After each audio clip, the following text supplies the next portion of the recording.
हाय मो सागर कलाकार सागर संगम YouTube channel को आपण मानक स्वागत। आसंतु शुणा कथाटी। थरे नारद भगवान विष्णु को पचारे, प्रभु मर्त्यर लोक एते मिछ कहीं कहती? भगवान कहले, कारण सेठी मिछ न कहले चलिब नहीं।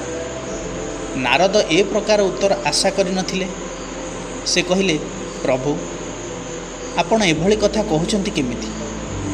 आपण मते पृथ्वी को पठांतु आ देखिए मुझे सत्यवादी होई चली पारि। विष्णु कहले, हौ जाओ, किंतु पृथ्वी रे तुमे केवल सत कथा ही कहब, मिछ कहबाकू तुम जीभ जेमती लेउटिबनी।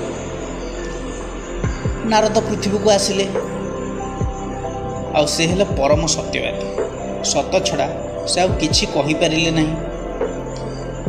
किंतु देखागला जे तांको सत कथा बहुत अड़ुआ परिस्थिति सृष्टि करुछि, नाना प्रकार विभ्राट सृष्टि करुछि। दिनकु दिन परिस्थिति असंभाल होबाकू लागिला। एमिति हैला जे जो जगार सत कहवा कथा नुहे सेठी कहिकी से अकलरे पड़िले। तांको सहित कार भल संपर्क रहिलानी। लोके तांको ठारू दूरेई देले।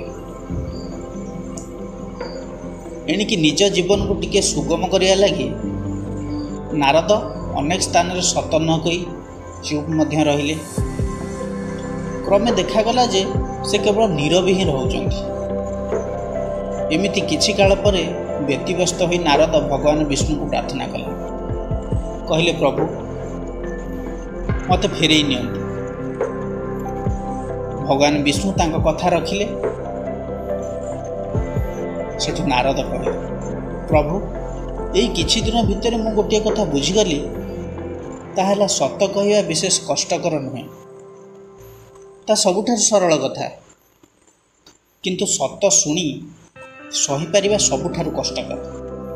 तेणु मोर एइभली परिस्थिति हैला।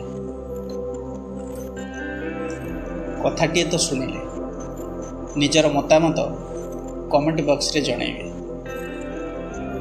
आउ जदि मो चैनल को सब्सक्राइब करना ताहले मो चैनल टी को सब्सक्राइब करते, जहाँ फल कि मो वीडियोर समस्त नोटिफिकेशन प्रथमे आपण मानक पाखु रही।